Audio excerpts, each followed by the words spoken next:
صحابہ کی سیرت کے اگر آپ واقعات پڑھیں نا آپ حیران رہ جائیں۔ غزوہ تبوک جیسے اسرا جس کو کہتے ہیں، نبی کریم صلی اللہ علیہ وسلم نے جب کہا نا آج اسلام غریب ہے اور اسلام کو تمہارے مالوں کی ضرورت ہے، تو صحابہ نے قربانی کے عجیب و غریب واقعات رقم کیے۔ حضرت عمر کہتے ہیں یہ الفاظ سننے تھے رسول اللہ صلی اللہ علیہ وسلم کے، مفہوماً آپ کے سامنے رکھ رہا ہوں۔ کہتے ہیں میں نے ارادہ کیا آج عمر وقت آ گیا، آج عمر وقت آ گیا کہ ایسا انفاق کریں کہ ابو بکر بھی تیرے انفاق اور خرچ کے برابر نہ پہنچ سکے۔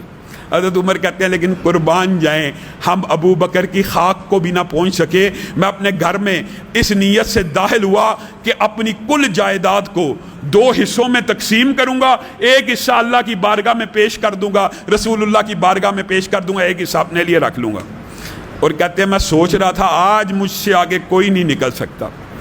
کہتے ہیں میں وہاں پہ پہنچا، میں نے اللہ کے رسول کو یہ مال دیا، رسول اللہ اتنا خوش ہوئے، حضرت عمر کو بھی، عشرہ مبشرہ کو کئی مرتبہ جنت کی بشارت دی۔ حضرت عمر کو کہا تیرا مال اللہ اور رسول نے قبول کر لیا، جنت کی بشارتیں بھی دیں۔ کہتے ہیں میں بڑا خوش تھا کہ ابو بکر آ رہے ہیں، اور ابو بکر سے رسول اللہ صلی اللہ علیہ وسلم نے پوچھا کیا لے کے آئے ہو ابو بکر؟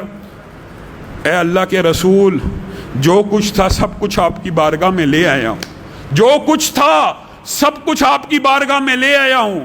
عمر کہتے ہیں اللہ کی قسم ابو بکر کے یہ الفاظ سننے کے بعد عمر نے ساری زندگی یہ ارادہ بھی کرنا چھوڑ دیا کہ کبھی ابو بکر سے آگے نکلوں گا۔ گھر میں کیا چھوڑ کے آیا ابو بکر؟ اللہ کی اور اس کے رسول کی محبت کو گھر میں چھوڑ کے آیا ہوں، باقی ہر چیز آقا پیش کر دی۔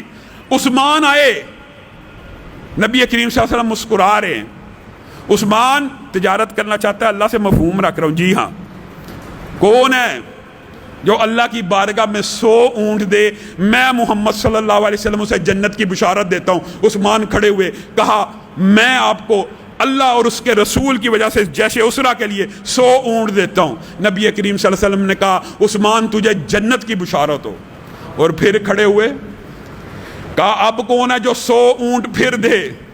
عثمان پھر کھڑے ہو گئے، اے اللہ کے رسول کیا 100 اونٹ مزید دوں گا؟ پھر یہ جو پیارا اور میٹھا جملہ آپ کی زبان سے نکلا ہے عثمان تجھے جنت کی بشارت، آپ دوبارہ کہیں گے؟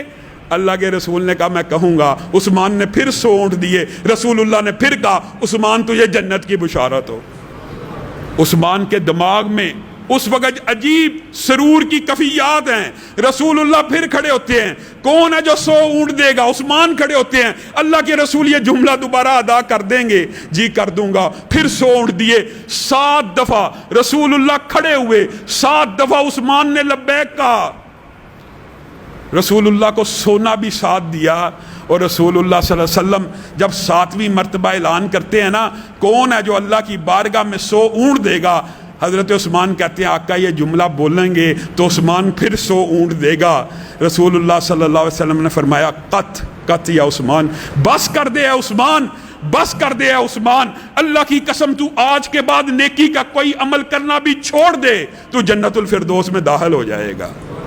یہ وہی عثمان ہے، 100 سے زائد اونٹوں کا تجارتی قافلہ، اتنا بڑا قافلہ تاریخ کے اندر روایات کے اندر لکھا ہے۔ پتہ کتنا بڑا قافلہ کہ جب مدینہ کی سرحد پہ پہنچا نا، مدینہ کے گھر گھر کے اندر اس اونٹوں کے قدموں کی دھمک آ رہی تھی۔ لوگ ہڑبڑا کے کھڑے ہو گئے کہ کہیں دشمن نے حملہ تو نہیں کر دیا، اتنی بڑی آواز آ رہی ہے۔ نہیں دشمن نے حملہ نہیں کیا۔ عثمان 100 اونٹوں کا تجارتی مال سے لدا ہوا قافلہ لے کے آئے ہیں، مدینہ میں قحط پڑا ہوا ہے، آج بیچیں گے، بہت زیادہ کمائی کریں گے۔ تاجر بھاگ کے گئے، سودا کرنے لگے، کتنا دو گے؟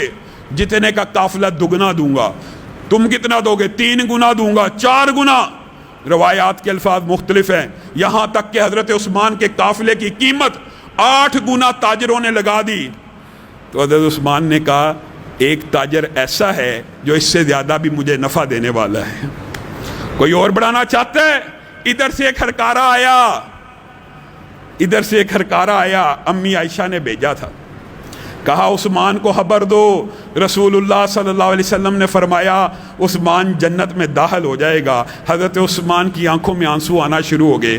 کہا میں اس رب کے ساتھ تجارت کرنے لگا ہوں جس کی کم از کم تجارت 700 گنا ہے، یہ 100 کے 100 اونٹ جمع ان کے اوپر جتنا سامان ہے اللہ کی بارگاہ میں دے دیتا ہوں۔